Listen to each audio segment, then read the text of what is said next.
अस्सलामुअलैकुम नाजरीन, मैं हूं आपकी होस्ट रुबाब शाह K2 TV के साथ और आप देख रहे हैं मेरे प्रोग्राम लाहौरी सीन। नाज़रीन, इस वक्त मैं मौजूद हूं लाहौर के एक थिएटर में। जैसा कि आप सबको पता है कि पिछले कुछ दिनों से हमें उज़मा बुखारी साहिबा बहुत ज़्यादा थिएटर्स पे सरगर्म नज़र आई। उन्होंने थिएटर का माहौल बेहतरीन करने के लिए ना सिर्फ थिएटर में आकर चेकिंग भी की, बल्कि बहुत सी अदाकार और थिएटर को टेम्प्रेरी और परमानेंट बैन भी लगाया। तो क्या उसका असर थिएटर पर हो रहा है? क्या थिएटर बेहतरीन हो रहे हैं? क्या बेहतरी की तरफ काम जा रहा है? तो आज ना सिर्फ हम परफॉर्मर से बात करेंगे, बल्कि बैठकर थिएटर खुद भी अज्यूम करेंगे, देखेंगे कि आई फैमिली थिएटर है। तो रहे मेरे साथ।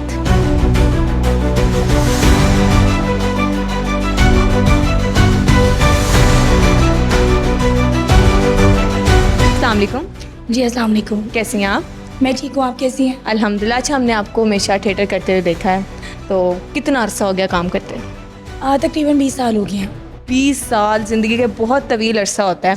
तो मुझे बताएं, पहले के थिएटर में जब स्टार्ट लिया था, इतना कोई आइडिया भी नहीं होगा थिएटर का और रिस्ट्रिक्शन भी नहीं थी उस वक्त, तो उसमें और अब में क्या फ़र्क देखती हूँ? पहले जो है काम होता था लोग मेहनत करते थे, महीना महीना हमारी रिहर्सल्स होती थी और सॉन्ग्स भी बहुत गाने के ड्रामे के मुताबिक होते थे स्टोरी वाइज। अब आके थोड़ा ये चेंज हुआ है कि ज़ाहिर है आहिस्ता आहिस्ता बोल्ड होना काम शुरू हो गया, बोल्ड माइंडेड हो गए और ऑडियंस भी बोल्ड माइंडेड वाली आना शुरू होगी। इसलिए उसमें और इसमें ये फ़र्क है कि पहले काम था, अब भी काम है लेकिन बहुत कम है। लेकिन दूसरी साइड पर अगर हम देखें तो उज़मा बुखारी साहिबा पिछले कुछ दिनों से बहुत सरगर्म नज़र आई हैं। आपकी थिएटर अदाकाराएँ जो थी उनको बैन भी किया गया, थिएटर्स पे भी परमानेंट टेम्प्रेरी बैन लगाया गया। अच्छा, मुझे बताएं, जब आपकी साथी अदाकारों को बैन किया गया तो आपका क्या रद्द-ए-अमल था? मैं ये कहूँगी कि वो उज़मा बुखारी साहिबा जो उन्होंने कदम उठाया है वो बहुत अच्छा है, क्योंकि थिएटर जो है वो दोबारा से जो है ना एक फैमिली थिएटर बनना शुरू हो जाएगा। तो मतलब आपको अब आप मुत्तफ़िक हैं कि अब फैमिलीज़ आना स्टार्ट हो जाएंगी थिएटर्स में? बिल्कुल होना चाहिए, फैमिलीज़ आएँ, हमें आके देखें। हम लोग बहुत अच्छा काम कर रहे हैं। ये भी जो ड्रामा कर रही हूँ मैं, प्यार के मोती, डॉक्टर अजमल साहब इसके राइटर एंड डायरेक्टर हैं और ये बहुत अच्छा ड्रामा है। मैं खुद एक रोल कर रही हूँ, बल्कि उस रोल से मेरा गला भी जो है वो थोड़ा बैठ गया है, वो ऊंचा बोलना पड़ता है ना जी। और बहुत अच्छा ड्रामा जा रहा है, तो आई होप कि इस तरह के ड्रामे होंगे तो फैमिलीज उसको ज़रूर अप्रिशिएट करेगी।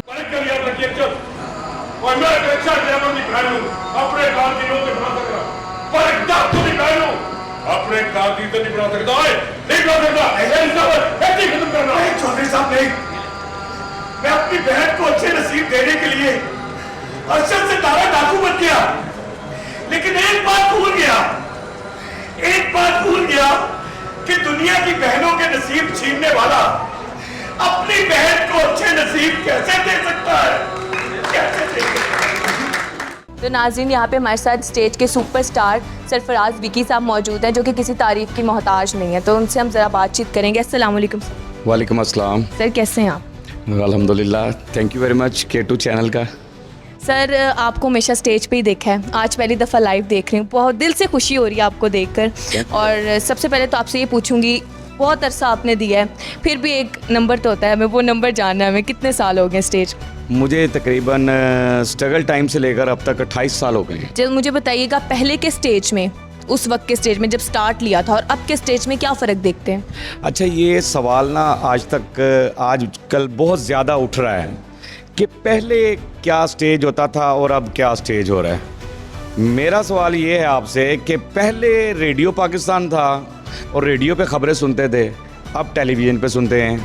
पहले ब्लैक एंड वाइट टेलीविज़न था, फिर कलर्ड आ गया, फिर डिश आ गई, फिर केबल आ गई, फिर मोबाइल आ गया, फिर सारी दुनिया आपके हाथ में आ गई। बिल्कुल, पूरी दुनिया को हाथ से निकाल कर, ये छोड़कर, यानी ये हाथ से छुड़वा कर हम स्टेज पर लाते हैं ऑडियंस को, तो कोई ना कोई बात तो होती है ना। बिल्कुल ज़ाहिर सी बात। लेकिन अब जो आके गवर्नमेंट ने एक्शन लिया है या कोशिश कर रहे हैं कि वो ड्रामे को बेहतर करें, वो ड्रामे को बेहतर करेंगे इंशाल्लाह ताला, और हम भी उनके साथ हैं। और हमें बड़ी खुशी हो रही है इस बात की कि काम का पता चलेगा, एक्ट का पता चलेगा, कौन आर्टिस्ट है, कौन आर्टिस्ट क्या परफॉर्म कर सकता है, क्या डिलीवर कर सकता है, किस तरह का वो आर्टिस्ट था जो उसको दबाए रखा है, यानी उसे उभरने नहीं दिया और चंद लॉबी बन गई और जो सिर्फ नुमाया हो गए और उन्होंने अपने आप को ही सिर्फ प्रमोट किया और अपने साथियों को प्रमोट किया। उन आर्टिस्टों को, उस टैलेंट को दबा दिया जो टैलेंट आगे आना चाहता था। अच्छा, मुझे ये बताइएगा, उज़मा बुखारी साहिबा बहुत सरगर्म नज़र आ रही हैं आजकल, बहुत ट्रेंडिंग में भी चल रहा है उनका सब कुछ, क्योंकि उन्होंने एसओपीज़ जारी किए हैं, बहुत से थिएटर्स को बैन भी कर दिया है, बहुत सी अदाकाराओं को बैन किया है जिनका नाम हम सबको पता ही है वैसे, तो उसके बारे में आपका क्या रद्द-ए-अमल है? नहीं, बहुत अच्छा काम है। उज़मा बुखारी साहबा को मेरा सलूट है। मैंने तो पहले भी कहा है कि उज़मा बुखारी साहबा ने जो कदम उठाया है, हम शाना बशाना उज़मा बुखारी के साथ खड़े हुए हैं। हम इसलिए खड़े हुए हैं, मैं अपनी ज़ात की बात करता हूँ या मेरे डायरेक्टर हैं डॉक्टर अजमल मलिक साहब हैं या सैयद प्रोडक्शन जिसके साथ मैं काम कर रहा हूँ, वो हम शाना बशाना इसलिए खड़े हैं कि हमें अच्छा काम करना आता है और हम अच्छा काम देना चाहते हैं, और इंशाअल्लाह ताला अच्छा ही काम होगा कि उज़मा बुखारी साहबा ये कहने पर मजबूर होंगी कि इज़ द नाइस। अच्छा सर, मुझे बताइएगा, क्योंकि अभी रिसेंटली हमारे सुपरस्टार लेजेंडरी स्टार जावेद कोटू साहब की डेथ हुई है, जो कि एक बहुत अफसोसनाक खबर थी हम सब के लिए और आप स्टेज वालों के तो बहुत ज़्यादा, क्योंकि आपने साथ काम भी किया है। तो मुझे बताइएगा, क्योंकि हुकूमत जो है एसओपीज़ जारी कर रही है थिएटर्स के ऊपर, तो आपको क्या लगता है कि एक मुआवजा जो है हमारे आर्टिस्ट के लिए होना चाहिए, उसके बारे में आपका क्या ख्याल? अच्छा, ये हमारी बदनसीबी है कि हमारे बहुत सारे सीनियर, जावेद कोटू साहब तो रिसेंटली अभी डेथ की उनकी हुई है और उन्होंने बड़ा फ़न की खिदमत, उसके बाद बब्बू बराल साहब थे, मस्ताना साहब थे, अमान साहब हैं, यानी ये सारे जितने भी लोग गुज़र चुके, हमारे जितने भी, सरदार कमाल साहब रिसेंटली उनकी भी डेथ हुई, तारक टैडी साहब, यानी बहुत सारे सीनियर जितने भी हमारे चले गए हैं। अफसोसनाक बात यह है कि हमारे ऊपर गवर्नमेंट्स जो है ना सख्तियाँ तो करती है, लेकिन वो जो है ना इमदाद और यहाँ आर्टिस्टों के लिए या आर्टिस्टों के बच्चों के लिए कोई ऐसे रास्ते नहीं निकालती कि वे उनका मुस्तकबिल भी सिक्योर हो जाए, कि जो फ़नकार एक एज में चला गया है, अब उसके अंदर वो सक्कत नहीं रही है परफॉर्मेंस करने की, या उसकी एनर्जी ख़त्म हो गई है या कुछ हो गया है, तो कम से कम इतना होना चाहिए कि गवर्नमेंट उसके लिए इतना कुछ बना दे, कोई ऐसी चीज़ बना दे, कोई ऐसी कॉलोनी बना दे, कोई उसके लिए सेहत के लिए ऐसे आसानियाँ पैदा कर दे, उसके लिए कोई मेडिसिन लेना आसान हो जाए। यानी हुकूमत को इस तरफ भी तवज्जो करनी चाहिए कि फ़नकारों के लिए हमने फलाह बहबूद क्या करनी है, फ़नकारों को हमने ज़िंदा कैसे रखना है फ़नकारों को। यहाँ पर वो काम जो है ना, वो हमने अभी तक अपनी ज़िंदगी में नहीं देखा। 28 सालों के अंदर मैंने देखा है कि आर्टिस्ट जो है ना, वो अल्लाह की रहमत से बचा है, वगरना रुल कर ही मरा है। और वो ये बात तो शायद कड़वी हो, लेकिन इसमें कभी किसी ने कोई इमदाद नहीं की। वो एक शेर है ना कि साहिल पे तमाशाई हर डूबने वाले का, साहिल पे तमाशाई हर डूबने वाले का, अफसोस तो करते हैं मगर इमदाद नहीं करते।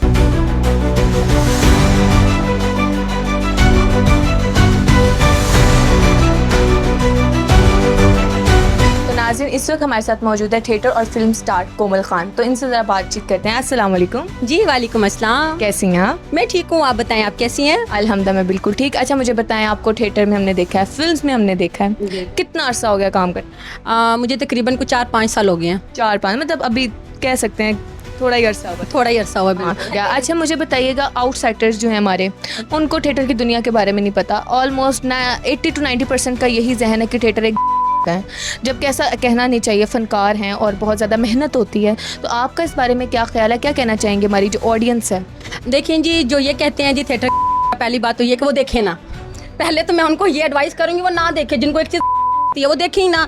गंदे कमेंट्स करने से बेहतर है कि आप देखो ही ना। अगर आपको इतनी ना देखो, उसके अलावा जो अच्छी ऑडियंस हैं, जो अच्छे लोग हैं, जो मतलब ये नहीं कहते, सिर्फ ये कहते हैं कि पता नहीं कैसा है, उनके लिए मैं मतलब ये कहना चाहूँगी कि थिएटर बहुत अच्छी जगह है। ज़रूरी नहीं कि जो सब कर रहे हैं हर थिएटर में वैसा ही हो। हर जगह पे ऐसा होता है। वो आप ड्रामा लाइन में लगा लें, वो आप स्टेज लाइन में लगा लें, वो फिल्म लाइन में लगा लें, कोई सा भी काम है उधर अच्छे बुरे लोग दोनों तरह के पाए जाते हैं। ठीक है। अच्छा कोमल, मुझे बताइएगा, कुछ अरसे पहले, अभी रिसेंटली, पहले तो कुछ अरसे पहले रिस्ट्रिक्शन जारी की गई थी सारी थिएटर्स वालों को कि वल्गैरिटी कम की जाए, लेकिन जब वो काम नहीं आ पाए, वो काम जारी रहा, वल्गैरिटी जारी रही, तो हमारी उज़मा बुखारी साहिबा ने इकदाम उठाने शुरू किए। बाकायदा खुद आकर कपड़ों से लेकर गानों से लेकर हर चीज़ को देखा गया, फिर गाने भी बैन किए गए। उसके बारे में आप क्या कहना चाहेंगे? देखिए जी, जो गाने बैन किए गए हैं वो मैं ये नहीं कहती हूँ कि उज़मा बुखारी साहिबा ने किए हैं तो होने चाहिए, तो उससे पहले भी होने चाहिए थे। अच्छा, गाने भी वो बैन किए जो थिएटर की बुनियाद समझे जाते हैं?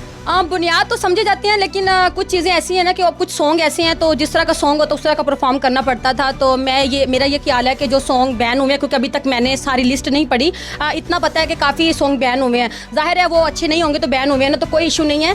बाकी जो सॉन्ग है उस पर अच्छा परफॉर्म कर लेंगी लड़कियाँ। देखें ना कि अगर हम सेंसर में हमारा सॉन्ग पहले भी वो पास होता था, ऐसा कभी नहीं हुआ कि वो सेंसर में उन्होंने पास नहीं किया तो हमने कर दिया हो। वो पहले इसको एक्सेप्ट करते थे, इसको पास करके जाते थे तो हम करते थे। ठीक है, मतलब इजाज़त होती थी तो आप करते अपनी तरफ से कुछ भी नहीं? नहीं, अपनी तरफ से कुछ नहीं करते थे। उसके अलावा हमारी फील्ड के कुछ सीनियर आर्टिस्ट थी, मतलब कि वो देखे ना पुराने दौर से मतलब चलती आ रही, उनको भी बैन किया गया कुछ अदाकाराओं को। तो जब वो बैन हुई तो कोमल का क्या रद्द अमल था? देखिए जब वो बैन हो गई मुझे तो बहुत बुरा लगा, क्योंकि उनका देखिए काम बंद हो गया। एक बंदी इतनी टाइम से मेहनत करती आ रही है, अभी मुझे तो 4-5 साल हुए हैं, तो मुझे लगता है कि इतनी मेहनत की है।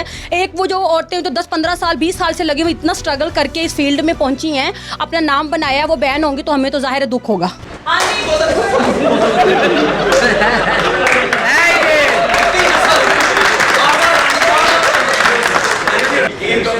चौकस करने के वास्ते खाइए। लाश क्यों ना सुटनी पवे चौकस होणगे मां दी सही बात है, कोई गल नाजरीन, इस वक्त हमारे साथ मौजूद हैं टीवी और थिएटर के बहुत बड़े सुपरस्टार वसीम पुरीम साहब। उनसे ज़रा जाने के बातचीत करेंगे। अस्सलाम वालेकुम सर। वालेकुम अस्सलाम। सर कैसे हैं आप? जी शुक्र अल्हम्दुलिल्लाह, आप कैसे हैं? ठीक हैं अल्हम्दुलिल्लाह सर। सर सबसे पहले तो मुझे ये बताएं कि कितना अरसा हो गया काम करते हुए, क्योंकि आपको हमेशा टीवी पे देखा है, थिएटर पे देखा है।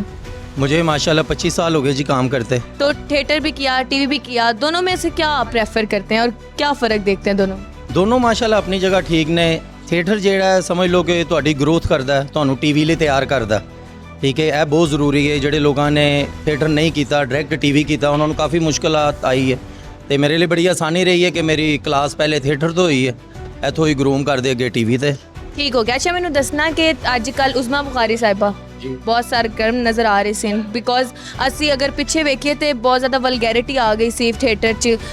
थिएटर अदाकार भी ਜਿਹੜੇ ਹਨ ਐਗਰੀ ਕਰਦੇ ਨੇ ਇਸ ਗੱਲ ਨੂੰ। ਤੁਸੀਂ ਇਹਦੇ ਬਾਰੇ ਚ ਕੀ ਸੋਚਦੇ ਹੋ? ਬੜੀ ਅੱਛੀ ਗੱਲ ਹੈ ਜੀ, ਇਹਨਾਂ ਨੇ ਬੜਾ ਲੇਟ ਡਿਸੀਜਨ ਲਿਆ। ਇਹ ਡਿਸੀਜਨ ਬੜੀ ਦੇਰ ਪਹਿਲੇ ਲੈਣਾ ਚਾਹੀਦਾ, ਜਲਦੀ ਲੈਣਾ ਚਾਹੀਦਾ ਸੀ। ਤੇ ਉਹਦੇ ਲਈ ਇਹ ਵੀ ਕਿ ਦੇਰ ਆਏ ਦਰੁਸਤ ਆਏ। ਤੇ ਉਹ ਜਿੰਨਾ ਕੁ ਵੀ ਕਰ ਰਹੇ ਨੇ ਉਹ ਸਾਡੇ ਹੱਕ 'ਚ ਕਰ ਰਹੇ ਨੇ, ਜੋ ਵੀ ਕਰ ਰਹੇ ਨੇ। ਸਖਤੀ ਹੋਣੀ ਚਾਹੀਦੀ ਹੈ, ਅਗਰ ਕੰਮ ਦੇ ਹਵਾਲੇ ਨਾਲ ਹੋਣੀ ਹੈ, ਕੰਮ ਠੀਕ ਕਰਨ ਦੇ ਹਵਾਲੇ ਨਾਲ ਸਖਤੀ, ਉਹ ਇਸ ਤੋਂ ਵੀ ਡਬਲ ਹੋਣੀ ਚਾਹੀਦੀ। ਠੀਕ ਹੈ, ਇਹਦੇ 'ਚ ਇਸ ਤਰ੍ਹਾਂ ਦੀ ਸਖਤੀ ਨਾ ਹੋਵੇ ਕਿ ਫਨਕਾਰਾਂ ਦੀ ਦਿਲਜ਼ਾਰੀ ਹੋਵੇ ਜਾਂ ਕੋਈ ਫਨਕਾਰ ਵਿਹਲਾ ਬੈਠ ਜਾਵੇ। ਹਾਂ ਸਾਰਿਆਂ ਨੇ ਕੀਤਾ ਹੈ ਵਿਦਿਨ ਮੀ, ਜਿੰਨੇ ਵੀ ਇਸ ਟਾਈਮ, ਕਿਉਂਕਿ ਸਾਰੇ ਇੱਕ ਹਮਾਮ 'ਚ ਅਸੀਂ ਹੈਗੇ ਹਾਂ। ਉਦੋਂ ਇਹਨੂੰ ਠੀਕ ਕਰਾਉਣ ਵਾਲਾ ਕੋਈ ਨਹੀਂ ਸੀ ਹੈਗਾ, ਆਵਾਜ਼ ਦੇਣ ਵਾਲਾ ਕੋਈ ਨਹੀਂ ਸੀ। ਉਹ ਫਰਜ਼ ਸੀ ਸਾਡੇ ਜਿਹੜੇ ਸੀਨੀਅਰ ਸੁਹੇਲ ਅਹਿਮਦ ਸਾਹਿਬ, ਡਾਰ ਸਾਹਿਬ, ਅਰਫਾਨ ਖੋਸਰ ਸਾਹਿਬ, ਜਿਹੜੇ ਵੱਡੇ ਨਾਮ ਨੇ ਸਾਡੇ, ਉਹਨਾਂ ਨੇ ਕਾਫੀ ਕੋਸ਼ਿਸ਼ ਕੀਤੀ, ਮਗਰ ਉਦੋਂ ਸਮਝ ਲਓ ਕਿ ਉਹਨਾਂ ਦੇ ਹੱਥ ਵੱਸ ਨਹੀਂ ਸੀ ਤੇ ਉਹ ਸਾਈਡ ਤੇ ਹੋ ਗਏ। ठीक है। अच्छा मैनू दसना कि क्योंकि ਜਦੋਂ ਵੀ ਕੋਈ ਬੰਦਾ ਕੋਈ ਸਾਡਾ ਆਫੀਸਰ ਰਿਟਾਇਰ ਹੁੰਦਾ ਹੈ ਅਦਾਕਾਰਾਂ ਨੂੰ ਛੱਡ ਕੇ, ਤੇ ਉਹਦੇ ਰਿਟਾਇਰਮੈਂਟ ਤੋਂ ਬਾਅਦ ਗਵਰਨਮੈਂਟ ਕੋਈ ਨਾ ਕੋਈ ਮੁਆਵਜ਼ਾ ਉਹਨਾਂ ਨੂੰ ਦਿੰਦੇ ਨੇ ਜਾਂ ਉਹਨਾਂ ਦੀ ਮਦਦ ਕਰਦੇ ਨੇ ਕਿ ਉਹ ਆਪਣੀ ਬਾਕੀ ਜ਼ਿੰਦਗੀ ਅੱਛੇ ਨਾਲ ਗੁਜ਼ਾਰ ਸਕੇ। ਤੇ ਉਹਦੇ ਬਾਰੇ 'ਚ ਕੀ ਕਹੋਗੇ ਸਾਡੀ ਗਵਰਨਮੈਂਟ? ਮੇਰਾ ਖਿਆਲ ਹੈ ਮੈਂ ਇਸ ਹੱਕ 'ਚ ਨਹੀਂ ਹੈਗਾ ਕਿ ਫਨਕਾਰ ਦੇ ਬਾਰੇ ਮੰਗਿਆ ਜਾਏ ਜਾਂ ਫਨਕਾਰ ਦੇ ਬਾਰੇ ਕਿਸੇ ਨੂੰ ਕਿਹਾ ਜਾਏ। ਫਨਕਾਰ ਆਪਣੀ ਜ਼ਿੰਦਗੀ ਐਡੀ ਖੂਬਸੂਰਤ ਨਿਭਾਉਂਦਾ। ਤੇ ਇੱਕ ਗੱਲ ਮੈਂ ਤੁਹਾਡੇ ਚੈਨਲ ਤੇ ਕਹਾਂਗਾ ਕਿ ਫਨਕਾਰ ਜਿਹੜਾ ਨਾ ਪੂਰੇ ਖਾਨਦਾਨ 'ਚ, ਪੂਰੇ ਟੱਬਰ 'ਚ ਇੱਕ ਬੰਦਾ ਫਨਕਾਰ ਹੁੰਦਾ ਤੇ ਕਿੰਨੇ ਉਹਨੂੰ ਲੋਕ, ਠੀਕ ਹੈ, ਜਿਹਦਾ ਉਹਨਾਂ ਨੇ ਖਾਣਾ ਪੂਰਾ ਕਰਨਾ ਹੈ। ਠੀਕ ਹੈ, ਬਿਲਕੁਲ। ਉਸ ਤੋਂ ਇਲਾਵਾ ਫੈਮਿਲੀ ਦੇ ਵਿੱਚ ਵੀ ਜਿੰਨੇ ਵੀ ਫਨਕਾਰ ਸਾਡੇ ਗੁਜ਼ਰੇ ਨੇ, ਬੱਬੂ ਬਰਾਲ ਸਾਹਿਬ, ਮਸਤਾਨਾ ਸਾਹਿਬ, ਅਮਾਨੁੱਲਾ ਖਾਨ ਸਾਹਿਬ, ਜਿੰਨੇ ਵੱਡੇ ਨਾਮ ਗੁਜ਼ਰੇ ਨੇ, ਇਹਨਾਂ ਦੇ ਨਾਲ ਕੋਈ 100 ਘਰ ਪਲ ਰਿਹਾ ਸੀ। ਤੇ ਜੇ ਕੋਈ ਅੱਜ ਕਹੇ ਨਾ ਕਿ ਜੀ ਫਨਕਾਰ ਭੁੱਖਾ ਮਰਦਾ, ਤੇ ਉਹ ਬਕਵਾਸ ਕਰਦੇ ਨੇ, ਫਜ਼ੂਲ। ਕੋਈ ਫਨਕਾਰ ਭੁੱਖਾ ਨਹੀਂ ਮਰਦਾ। ਉਹ ਵਿਚਾਰੇ ਸਾਰੀ ਜ਼ਿੰਦਗੀ ਇੰਨੀਆਂ ਡਿਊਟੀਆਂ ਉਹਨੇ ਲਈਆਂ ਹੁੰਦੀਆਂ, ਭੈਣਾਂ ਦੇ ਵਿਆਹ ਕਰ, ਭਰਾਵਾਂ ਦੇ ਕਰ, ਰਿਸ਼ਤੇਦਾਰਾਂ ਨੂੰ ਦੇ, ਯਾਰਾਂ ਦੋਸਤਾਂ ਨੂੰ ਦੇਖ, ਆਪਣੇ ਤੋਂ ਜੂਨੀਅਰ ਫਨਕਾਰ ਨੂੰ ਦੇਖ। ਤੇ ਉਹ ਕਿਸ ਤਰ੍ਹਾਂ ਕਹਿ ਸਕਦੇ ਹੋ ਕਿ ਜੀ ਫਨਕਾਰ ਰੁਲ ਕੇ ਮਰਦਾ? ਕੋਈ ਫਨਕਾਰ ਰੁਲ ਕੇ ਨਹੀਂ ਮਰਦਾ। ਇਹ ਬਕਵਾਸੀਆਤ ਨੇ ਜਿਹੜੇ ਕਰਦੇ ਨੇ ਲੋਕ, ਕੁਛ ਵੀ ਨਹੀਂ। ਹਾਂ ਗੌਰਮੈਂਟ ਦਾ ਇਹ ਵੇ ਕਿ ਜੀ ਇੱਕ ਫਨਕਾਰ ਕੰਮ ਕਰਨਾ ਬੰਦ ਹੋ ਗਿਆ ਉਹਦਾ, ਠੀਕ ਹੈ, ਤੇ ਉਹਨੇ ਸਾਰੀ ਜ਼ਿੰਦਗੀ ਆਪਣੀ ਇਸ ਮੁਲਕ ਲਈ ਦਿੱਤੀ ਹੈ। ਉਹ ਫਨਕਾਰ ਨੇ ਫਿਰ ਨਹੀਂ ਕਹਿਣਾ, ਜਿਹੜਾ ਹੋਏਗਾ ਨਾ ਗੈਰਤਮੰਦ ਫਨਕਾਰ, ਉਹ ਫਿਰ ਨਹੀਂ ਕਹੇਗਾ। ਇਹ ਗੌਰਮੈਂਟ ਨੂੰ ਆਪ ਸੋਚਣਾ ਚਾਹੀਦਾ ਕਿ ਅਸੀਂ ਉਹਨਾਂ ਦੀ ਮਦਦ ਕਰੀਏ, ਉਹਨਾਂ ਦੇ ਦਰਵਾਜ਼ੇ ਤੇ ਪਹੁੰਚੀਏ।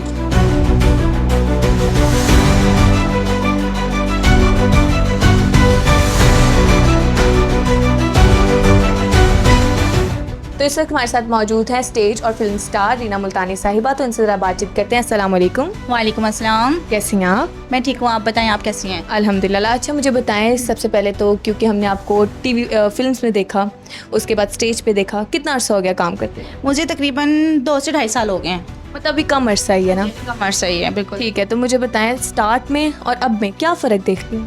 स्टार्ट में और अब में बहुत फ़र्क देखती हूँ। स्टार्ट में मेरी स्ट्रगल थी, अब में भी है स्ट्रगल, लेकिन उतनी नहीं है जितनी मैंने स्टार्ट में स्ट्रगल की है। स्ट्रगल की है। और थिएटर को कैसे देखती हैं? पहले कैसा काम था और अब कैसा काम हो रहा है? अब तो बहुत ज़्यादा टफ़ हो गया है काम। पहले भी सही था, पहले ठीक था काम, लेकिन अब जो सख्तियाँ आ गई हैं, अब जो बहुत ज़्यादा टफ हो गया अपना। टफ हो गया। अच्छा मुझे बताइएगा कुछ ये पिछले दिनों में उस्मा बुखारी साहिबा बहुत सरगर्म नज़र आई हैं हमें थिएटर्स पे। उन्होंने बाकायदा खुद आकर SOPs तो उन्होंने साल पहले जारी कर दी थी जिस पर इतना कोई ख़ास अमल हमें दिखाई नहीं दिया, लेकिन उन्होंने खुद आकर चेकिंग की, फिर बैन लगाए। उसके बारे में आप क्या कहना चाहें? देखिए उसके बारे में मैं ये कहना चाहूँगी कि उनका ये तरीका ठीक था।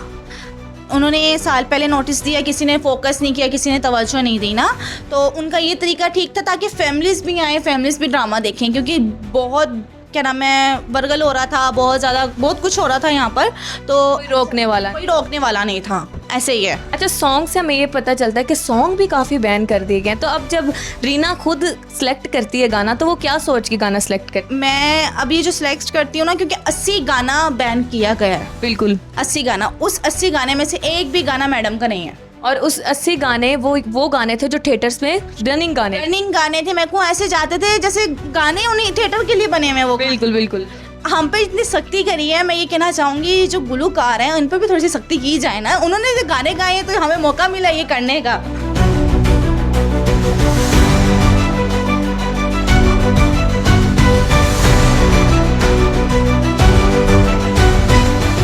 नाज़रीन इस वक्त हमारे साथ मौजूद हैं टीवी और थिएटर के सुपरस्टार अजीम विकी साहब, तो उनसे ज़रा बातचीत करते हैं। अस्सलाम वालेकुम सर। जी वालेकुम सलाम, कैसी हैं आप? सर कैसे हैं आप? अल्लाह का शुक्र अल्हम्दुलिल्लाह। थिएटर और टीवी में क्या फ़र्क देखते हैं? थिएटर ऐसे हम अपनी ज़ुबान में कहते हैं कि बेस है, यहाँ से स्टार लेकर आप कहीं भी जा सकते हैं। ये मेन चौराहा है, मेन चौक है, मेन शाहरा है। ठीक है, तो आजकल आपको जैसे कि पता होगा उस्मा बुखारी साहिबा बहुत सरगर्म नज़र आ रही हैं हमें, बहुत उनके जो SOPs हैं सरगर्म हैं, तो मुझे बताइएगा उनको कैसे देखते हैं? क्योंकि बहुत से थिएटर, बहुत सी अदाकाराएँ उन्होंने बैन कर दी, तो उसको कैसे देखते हैं आप?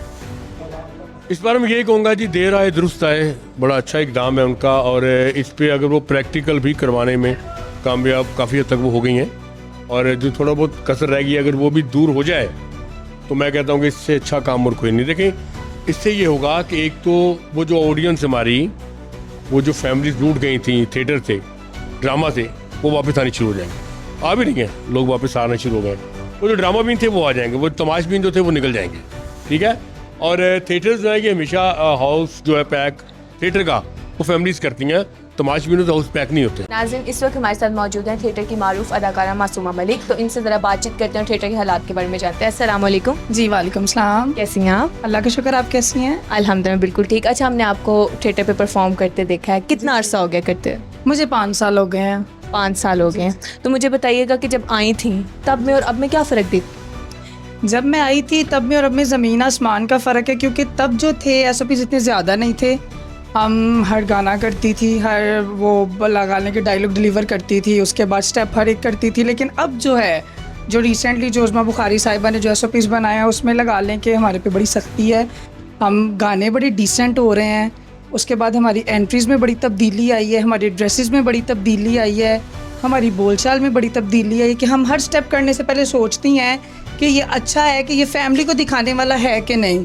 सबसे पहली बात कि हम माइंड में ये रखती हैं कि ये सोचें कि हमारी अपनी फैमिली सामने बैठी हुई है ना, कि जो आप अपनी फैमिली के सामने परफॉर्म कर सकते हैं वही आप ऑडियंस के सामने करें। तो मुझे बताइएगा गाने बहुत ज़्यादा बैन हो गए, तो अब कोई भी गाना सेलेक्ट करती हैं तो वो एक दफ़ा माइंड में आता है ना कि नहीं अच्छा इसका वो लफ्ज़ गलत है, रहने देती हूँ।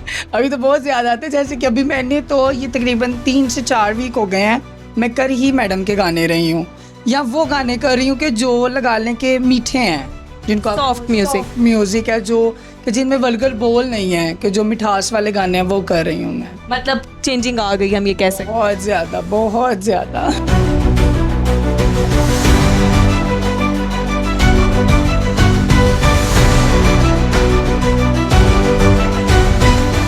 तो नाज़रीन यहाँ पे हमारे साथ मौजूद हैं थिएटर और पश्तो फिल्म की मारूफ अदाकारा नयाब खान, तो इनसे ज़रा बातचीत करते हैं। अस्सलाम वालेकुम। वालेकुम अस्सलाम। कैसी हैं आप? मैं ठीक, आप कैसी हैं? अल्हम्दुलिल्लाह। अच्छा हमने आपको टीवी पे देखा, सिनेमा पे देखा, तो मुझे बताइएगा कि कितने अरसे से काम करें? मुझे हो गए हैं 5-6 ईयर। 5-6 ईयर्स हो गए हैं। तो मुझे बताएं तब के काम में और अब के काम में क्या फ़र्क देखती हैं? तब के काम में यही था कि फैमिली बहुत कम आती थी, जैसे हमारी उस्मा बुखारी हैं, उन्होंने जो SOPs की हैं हमारे ख़िलाफ़ या जो भी किया है वो बहुत अच्छा किया है, और उनके हम जो उन्होंने कहा है उस पर पूरा उतर रहे हैं, और आगे भी हमारी कोशिश है कि हम ऐसे ही रहें जैसे फैमिली कम आना हो गई थी, अब फैमिली ड्रामा देख रही हैं, प्रॉपर तरीके से फैमिली अपने बच्चों के साथ आ रही हैं। जो उन्होंने कहा है हम वही करें, लेकिन मैं यही कहना चाहूँगी जो बदमाश कोई भी है या किसी के साथ ज़्यादती होती हैं या कोई फ़ौत हो गया, जैसे विकी गोडू साहब फ़ौत हुए हैं, तो उनके लिए कोई इमदाद की जाए, ऐसे भी SOPs बनाएं। वो तनकीद का निशाना बना रहे थे, कह रहे थे कि गवर्नमेंट को करना चाहिए और ये वाकई ही करना चाहिए। देखिए ना, उन्हें 35 से 40 साल हो गए थे इस फील्ड में, उन्होंने काफ़ी टाइम से उन्होंने काम नहीं किया, लेकिन किसी ने उन्हें जाके पूछा नहीं है। लेकिन अब इनको चाहिए कि उनके बच्चों के लिए कोई इमदाद करें। कि जब आपके साथी फनकारों को बैन किया गया तो आपका क्या रद्द-ए-अमल था, क्योंकि जाहिर सी बात है साथ काम करती रही हैं आप लोग। देखिए, कुछ वीडियो ऐसी थी जो पुरानी से उठा के उनके आगे रखी गई, ठीक है। जो अब हो रहा था, मुझे नहीं लगता वो ऐसा कुछ कर रही थी, लेकिन जो पिछली वीडियो हैं जो उनके आगे रखी हैं उस बना पे उन्हें बैन किया गया। वो काफ़ी दफ़ा ऐसा हुआ है कि हमें हमारा इंटरव्यू लिया गया, तो मैंने उसमें भी यही कहा है कि हमारी जो सीनियर आर्टिस्ट हैं उन्हें एक दफ़ा मौका देना चाहिए।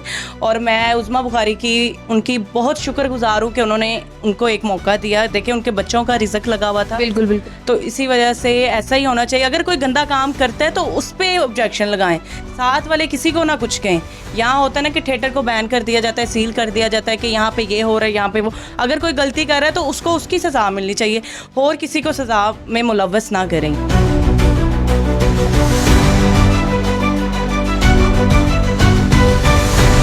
तो नाज़रीन, यहाँ पे इस वक्त हमारे साथ फिल्म और थिएटर डायरेक्टर अजमल मलिक साहब मौजूद हैं, उनसे ज़रा बातचीत करते हैं। अस्सलाम वालेकुम। जी वालेकुम अस्सलाम। सर कैसे हैं आप?